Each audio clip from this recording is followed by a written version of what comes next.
বাংলা বানানের আজ আমরা 24 নম্বর নিয়ম নিয়ে হাজির হয়েছি। আজ আমরা জানব কিছু শব্দে স্বভাবতই হ্রস্বকার বসে, অর্থাৎ এ সকল শব্দে দীর্ঘকার ব্যবহার করা যাবে না।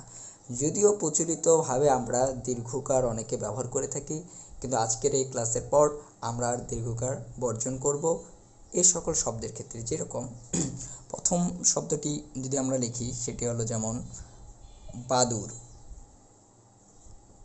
তাহলে বাদুড় শব্দের বানানে হ্রস্বকার ব্যবহার করব। একই রকমভাবে আমরা একটু লিখি ভুবন। তারপর তো আমরা যদি দিই দুর্গা, বানানটা একটু ভালো করে লিখি, এক মিনিট। যেমন আমরা কিন্তু দুর্গা বানানটা দীর্ঘকার দিয়ে লিখে থাকি, তাই তো? সাধারণত লিখি না, দীর্ঘকার ব্যবহার করি, কিন্তু এখানে দীর্ঘকার ব্যবহার করা যাবে না। দুর্গা বানানে তাহলে হ্রস্বকার, এটা সঠিক। কিন্তু প্রায়শই দেখবেন বিভিন্ন অনুষ্ঠানগুলোতে দুর্গা বানানে দীর্ঘকার অর্থাৎ এটা লেখা হয়, অর্থাৎ এই দীর্ঘ ব্যবহার করা হয়, কিন্তু এটা ব্যবহার করা যাবে না। তো আরও আমরা কিছু বানান দেখি। বলতে গেলে এখানে দিচ্ছি, পাশাপাশি দেওয়াটা ভালো হবে। যেমন চুরমার,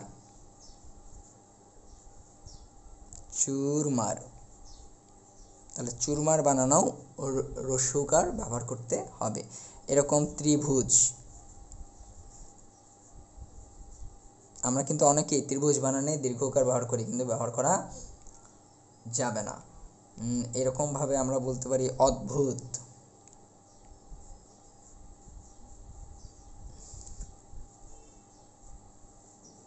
অদ্ভুত বানানো কী হবে? হ্রস্বকার ব্যবহার করতে হবে। এছাড়া আমরা আরেকটি গুরুত্বপূর্ণ বানান প্রায় লিখে থাকি শব্দ, সেটি হলো চাষা ভুষা। কি লিখে থাকি? এরকম লিখি না, চাষা ভুষা, কিন্তু এই ভুষা বানানে হ্রস্বকার ব্যবহার করতে হবে, অর্থাৎ দীর্ঘকার ব্যবহার করা যাবে না। একই রকমভাবে দুর্গ বানানোও কি করব আমরা? দুর্গ বানানে হ্রস্বকার ব্যবহার করব। যদিও অনেক ক্ষেত্রে দীর্ঘকার ব্যবহার করা হয়ে থাকে, সেটি অবশ্যই ভুল, আমরা হ্রস্বকার ব্যবহার করব। আশা করি বিষয়টি বুঝতে পেরেছি যে এ সকল শব্দে সাধারণত হ্রস্বকার ব্যবহৃত হবে, দীর্ঘকার ব্যবহার করা যাবে না। আমি আবারও বলছি, বাদুড়, ভুবন, দুর্গা, চুরমার, ত্রিভুজ, অদ্ভুত, চাষাভূষা, দুর্গ।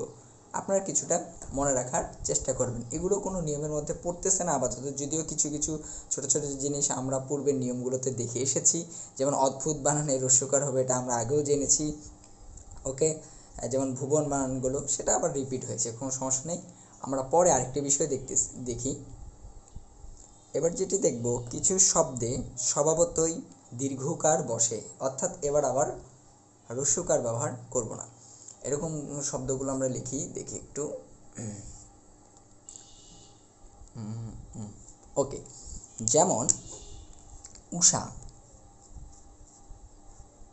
উষা বানানে, উষা মানে ভোরবেলা, এই বানানে দীর্ঘকার ব্যবহার করতে হবে। যেরকম রয়েছে ধূসর বানানোও দীর্ঘকার ব্যবহার করব। শুকর বানানোও দীর্ঘকার। অনুরূপভাবে বিষয়গুলো আমরা একটু দিই। যেমন কর্পূর, এর একটা ধাতু আর কি, কর্পূর। তারপর ময়ূর বানানো আমরা চাইলে হ্রস্বকার ব্যবহার করতে পারবো না, আমাদের দীর্ঘকার ব্যবহার করতে হবে। তারপর দূর্বা,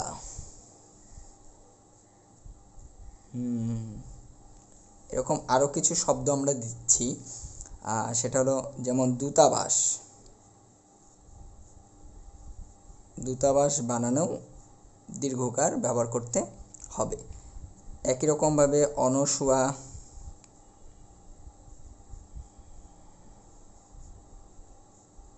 তারপরে ভূগোল, এটি কিন্তু আমরা ভূমি সংক্রান্ত বানানের ক্ষেত্রে দেখেছি। তো এখানে আবারও হলো। এবার আসি ন্যূনতম নামে একটা বানান এখানে লিখে ফেলি। আচ্ছা, যত স্পেস রয়েছে, ন্যূনতম, খুবই ইম্পর্টেন্ট এই বানানটি। ও এখানে দেখা যাচ্ছে না, আচ্ছা আচ্ছা, ন্যূনতম বানানটি খুবই গুরুত্বপূর্ণ, খুবই গুরুত্বপূর্ণ ন্যূনতম। অর্থাৎ আমরা কিন্তু অনেকে ন্যূনতম বানানটিকে এভাবে লিখে থাকি, যেরকম অনেকে লিখেন, আপনারা অনেকেই লিখেন এরকম করে লেখা হয়, অনেকে এরকম লিখে থাকি, কিন্তু এটা লেখা যাবে না। আমি আবারও বলছি, দেখেন ন্যূনতম বানানে জফলাটা আসবে প্রথম এবং দুইটা নয়ের মাঝে, পরে নয়। বিষয়টি কি ক্লিয়ার?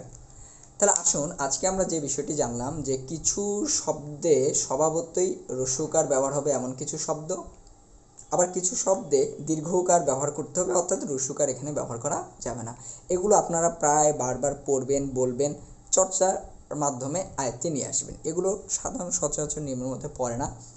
আমরা কিন্তু দেখতে দেখতে প্রায় বাংলা বানানের 24টি ক্লাস নিয়ে ফেললাম। প্রথমের দিকে আমরা কিন্তু অনেকগুলো থিওরি আকারে বিষয়গুলো দেখেছি, অনেক নিয়মকানুন জেনেছি। তো আশা করি আজকের এই আলোচনাটি সকলে বুঝতে পেরেছেন, আপনাদের অনেক কাজে লাগবে। এ সকল বানান থেকে বিভিন্ন কম্পিটিটিভ এক্সামগুলোতে প্রায়শই বিভিন্ন রকম প্রশ্ন এসে থাকে বানান শুদ্ধিকরণের ক্ষেত্রে। তো আজ এ পর্যন্তই, নেক্সট ক্লাসে দেখা হচ্ছে ভিন্ন কোনো বিষয় নিয়ে। আল্লাহ হাফেজ।